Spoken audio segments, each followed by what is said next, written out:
I remember the day I met Alex like it was yesterday. I was at this little dive cafe, minding my own business, sipping on the cheapest coffee they had, trying to make sense of my scattered thoughts and plans.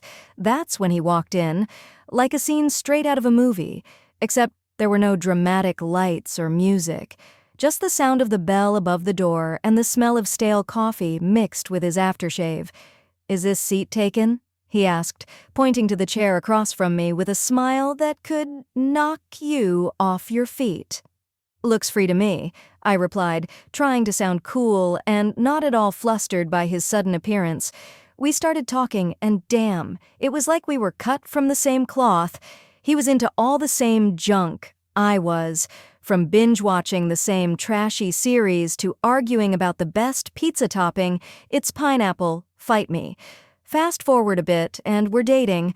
Not just casual meetups, but the real deal. It felt like I'd known him my whole life, and before we knew it, we were talking about getting hitched. That's when the drama started. His parents, let me tell you, were something else. The first time I met them, it was like walking into a lion's den, wearing a meat dress. They had this way of smiling while sizing you up, like they were deciding whether you were worth their time or not. "So you're the girl Alex can't stop yapping about," his mom said, her voice dripping with something that was definitely not warmth.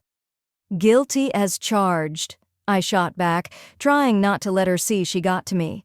They laid down the law pretty quick, telling us we needed to sign a prenup.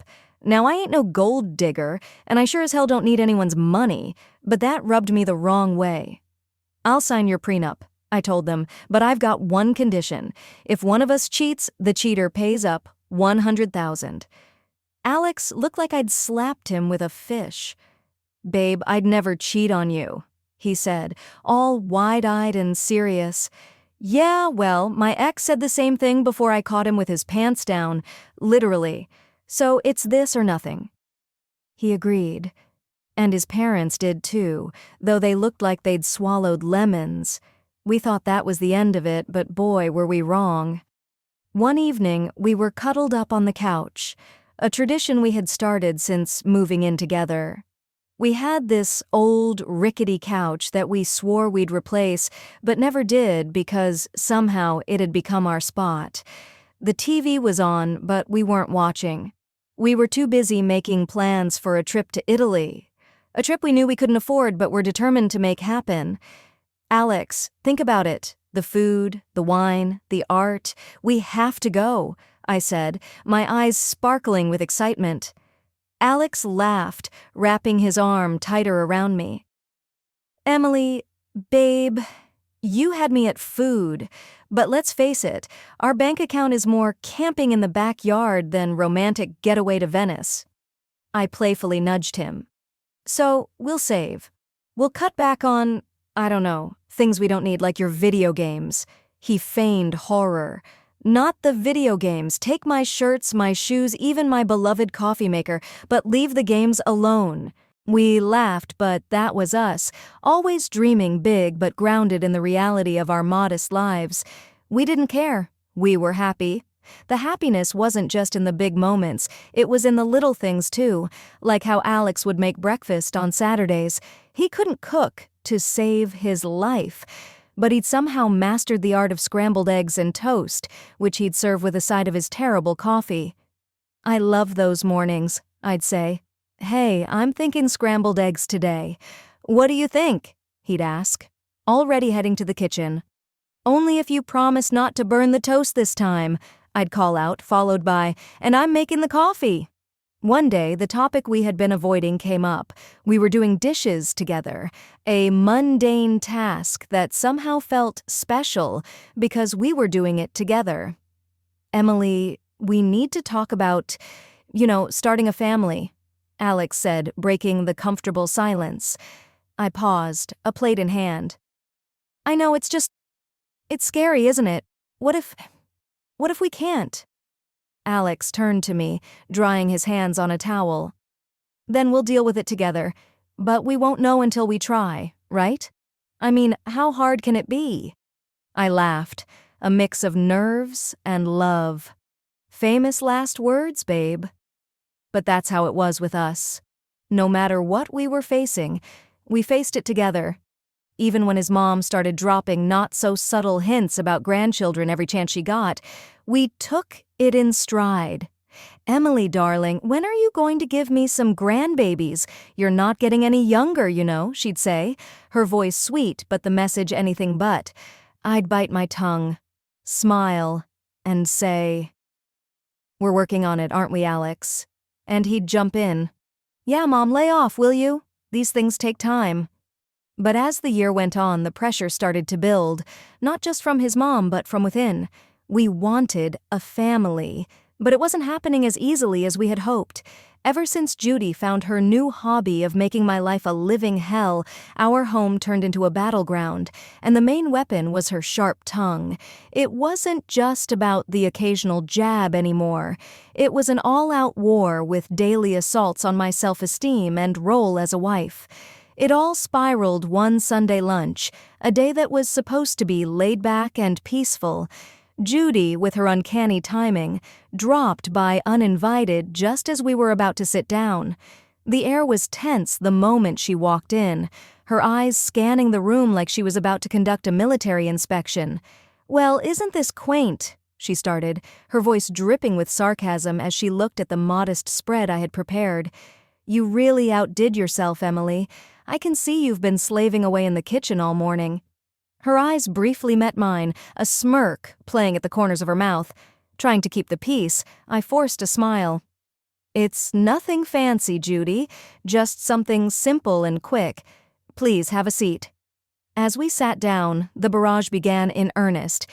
"You know, Emily," Judy said, loading her voice with condescension, "I was talking to Mrs. Henderson the other day, and she mentioned how her grandson was just born. It got me thinking, when are you and Alex going to give me some good news? It's not like you're getting any younger." I felt my cheeks burn, a mix of embarrassment and anger. I glanced at Alex, hoping for some support, but he was suddenly very interested in his plate. "Mom, come on," Alex finally muttered, but it was half-hearted, and we all knew it. Judy plowed on, relentless. "And Alex, dear, I don't mean to be cruel, but you're not a charity. You work hard for your money. Why waste it on Emily if she can't do her basic duties as a wife? A cleaning service and a cook would be much more efficient, don't you think?" That's when I couldn't hold back any longer. "Judy, I am trying my best here. It's not like I don't want to have kids.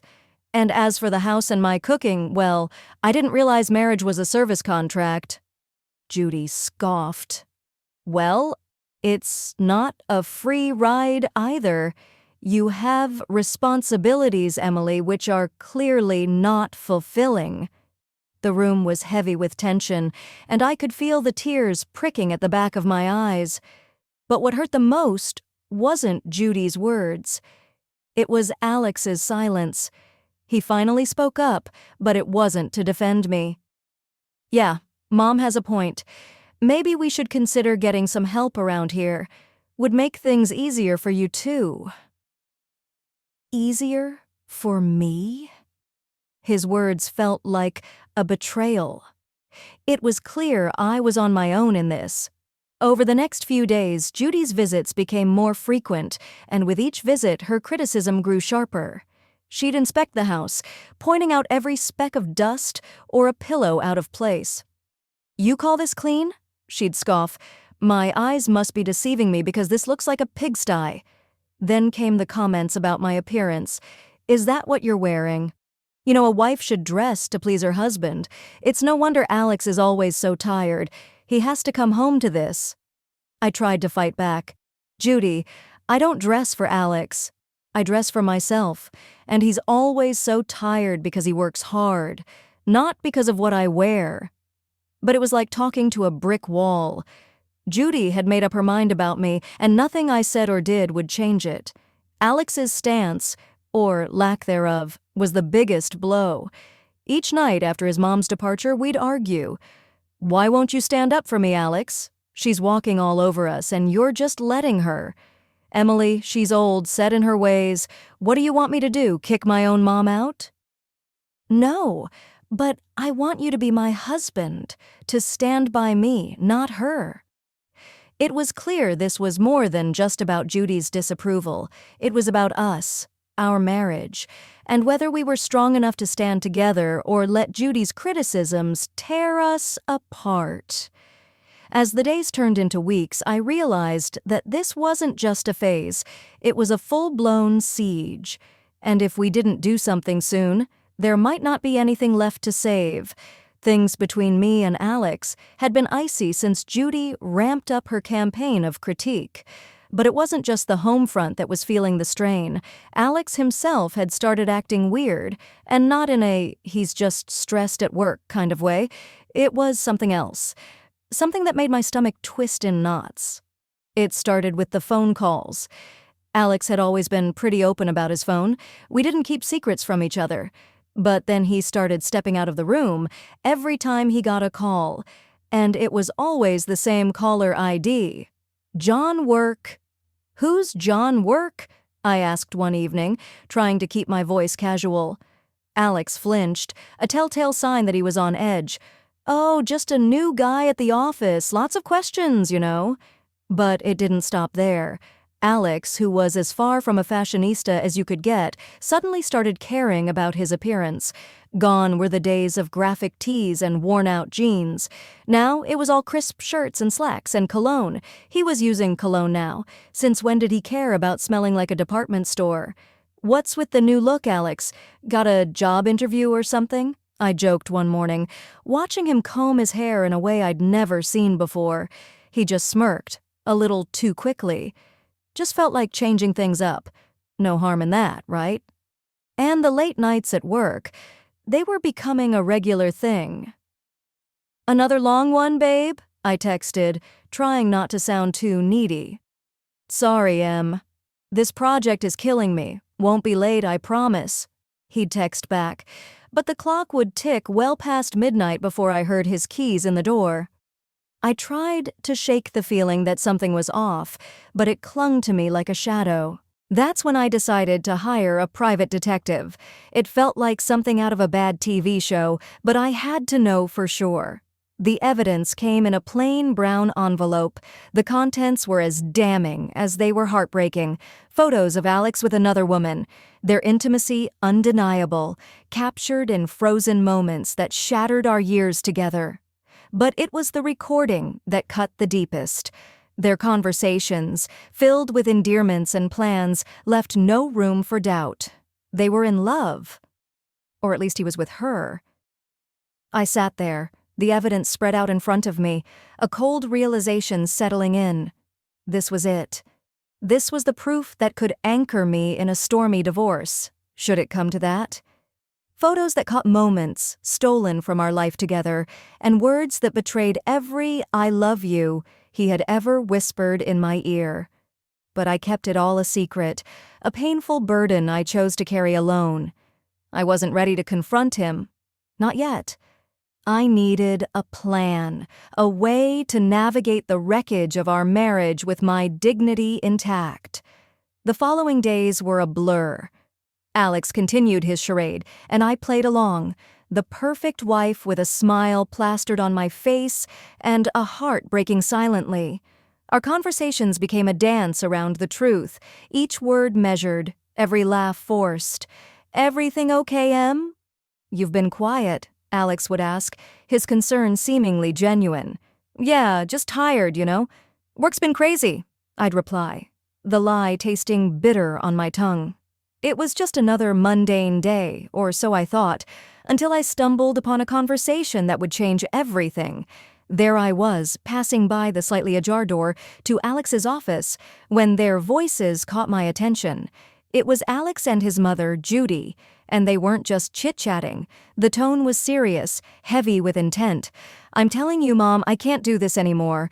It's not just about the kids. I've lost all feeling for Emily. It's like we're roommates, not husband and wife." Alex's voice, strained and tired, floated through the gap. Judy's voice, ever so sharp, replied, "Well, of course you feel that way. She's not given you a child, and let's be honest, what else has she brought to this marriage? But let's not be hasty. My 70th birthday is coming up, and we wouldn't want to miss out on a generous gift from her now. Would we? The cynicism in her voice was like a knife twisting in my gut. They were plotting against me, using me until they deemed it convenient to throw me aside. And after we get a nice, expensive gift, we can kick her to the curb, right? Alex said, his voice cold and calculating. Exactly, dear. Just bide your time a little longer, Judy confirmed, her voice dripping with malice. I stood there, rooted to the spot, a mix of shock and anger boiling inside me. They were planning my exit from this family as casually as one would plan a grocery list. The hurt was deep, but it sparked something else in me, a burning desire for revenge. They thought they could use me, discard me at their convenience. I'd show them I wasn't just some pawn in their twisted game. A few days later, during a family dinner that felt more like a farce than a meal, Judy brought up her upcoming birthday with the same smirk that I had come to despise. She leaned in and asked, "So, Emily dear, what are you planning for my birthday? Something special, I hope?" I met her gaze, my face a mask of calm. "Actually, Judy, I was thinking of throwing you a dinner at the city's most luxurious restaurant, a night you won't forget." Her eyes lit up with greed, and she exchanged a quick, satisfied look with Alex. They thought they had me cornered, but little did they know I was already 2 steps ahead. "Oh, Emily, that sounds too delightful. Just close family, you know. Keep it intimate," Judy said, her voice oozing fake sweetness. "Of course, Judy, it'll be our pleasure," I replied, the words tasting like ash in my mouth. The weeks leading up to Judy's 70th birthday felt like a slow march towards D-Day. Every smirk from her, every indifferent shrug from Alex fueled my resolve. The plan was simple yet bold, just like the movies. Host a lavish dinner at the city's most luxurious restaurant under the guise of a loving gesture, then drop the bombshell. But like any good plot, the devil was in the details. The night before the party, the tension at home was palpable. Alex, oblivious to the storm brewing, was casually lounging on the couch, scrolling through his phone. "Everything set for tomorrow?" he asked, not looking up. "Oh, you could say that," I replied, my tone laced with the turmoil inside. The day arrived, and as guests started to fill the opulent dining room reserved for Judy's celebration, the air was thick with anticipation. My heart raced. Not from nerves, but from the adrenaline of what was about to unfold. Judy, ever the queen bee, basked in the attention, lavishing in the luxury of her surroundings. "Oh, Emily, you've outdone yourself. This place is exquisite," she exclaimed, her voice loud enough for nearby tables to hear. As we all settled in, the meal proceeded with the kind of forced merriment that comes with such family gatherings. Laughs were shared, stories exchanged, and then, as the dessert plates were cleared away, the waiter approached with the final act of the evening, the bill.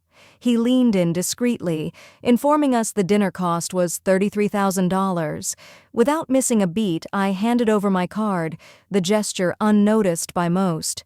It was then Alex, with a smirk that didn't reach his eyes, decided to drop his bombshell. "Emily, I think it's time everyone knew. I'm tired of this, of us. I want a divorce." The words hung in the air, a toxic cloud that seemed to suffocate all other noise in the room. Before I could even process the full weight of his statement, Judy piped up, her voice sharp and unforgiving. "Well then, since that's out in the open, I think it's best you leave, Emily. We're celebrating family tonight, and, well, you're no longer part of it." The room went deadly silent.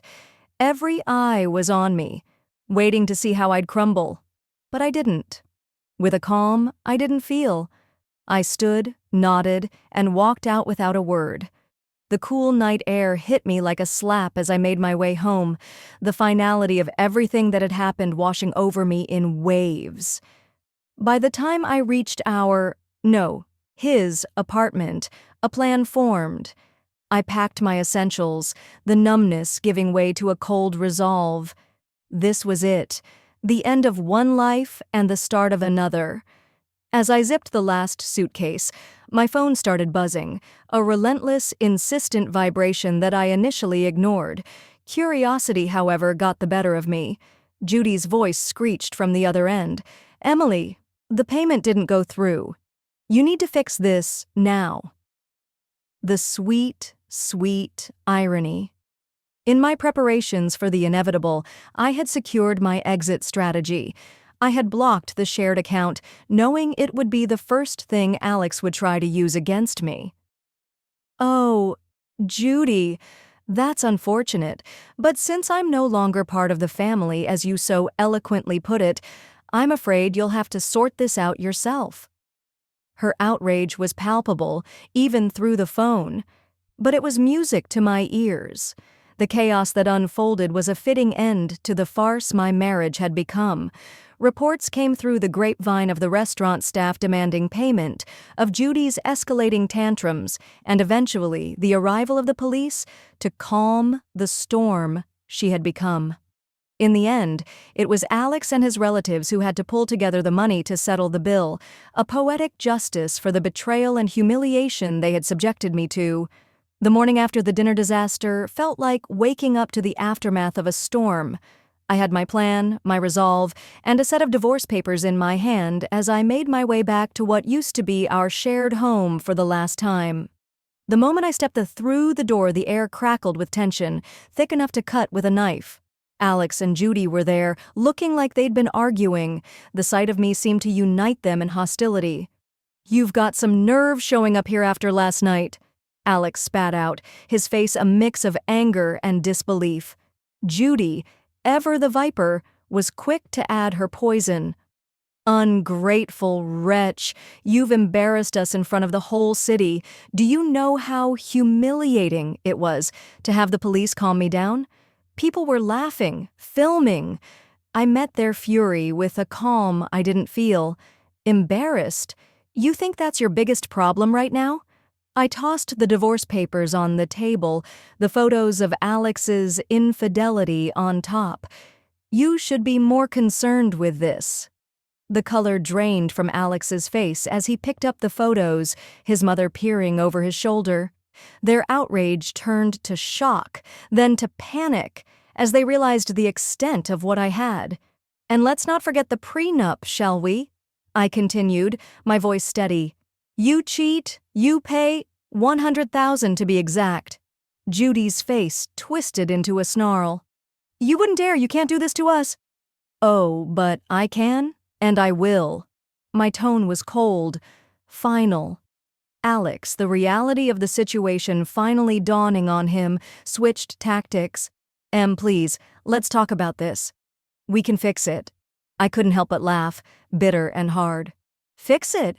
You think you can just undo everything with a few words? No, Alex, it's done." Judy, ever the manipulator, tried to soften her approach, her voice dripping with false concern. "Emily, darling, think about what you're doing. This will ruin us." "That ship has sailed, Judy. You should have thought about that before." The begging turned to pleading, their words a desperate scramble to salvage what they could. But my mind was made up. I was done being the victim, done with their lies and manipulations. In the end, Alex had no choice but to borrow the money from his parents to pay me. As I left that house for the last time, check in hand, I felt a weight lift off my shoulders. After everything went down, I used the payout from Alex to put a down payment on a small but cozy place of my own. It's funny. You know how much peace you can find in the walls of a place that's just yours, where every nook feels like a sanctuary from the chaos of the past. Life's quieter now, and I like it that way. I've got a job that keeps me busy, neighbors who nod and smile, and a little garden that's all mine to tend to. But every once in a while, the grapevine tosses a juicy bit my way about Alex and Judy. Just the other day, I was grabbing coffee from the corner spot where locals hang, and I bumped into someone from the old neighborhood. After the usual pleasantries, they leaned in, voice dropping to a conspiratorial whisper. "Hey, have you heard about the latest drama with your ex and his mom?"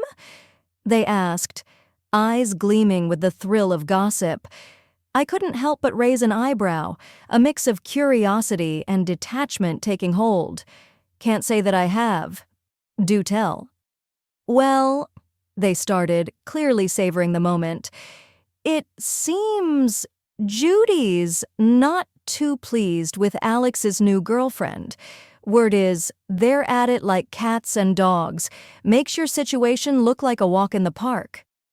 The conversation moved on, but as I walked away, coffee in hand, I couldn't shake the feeling of utter relief. There was a time when news like that would have sent me spiraling, but now it was just another piece of someone else's story.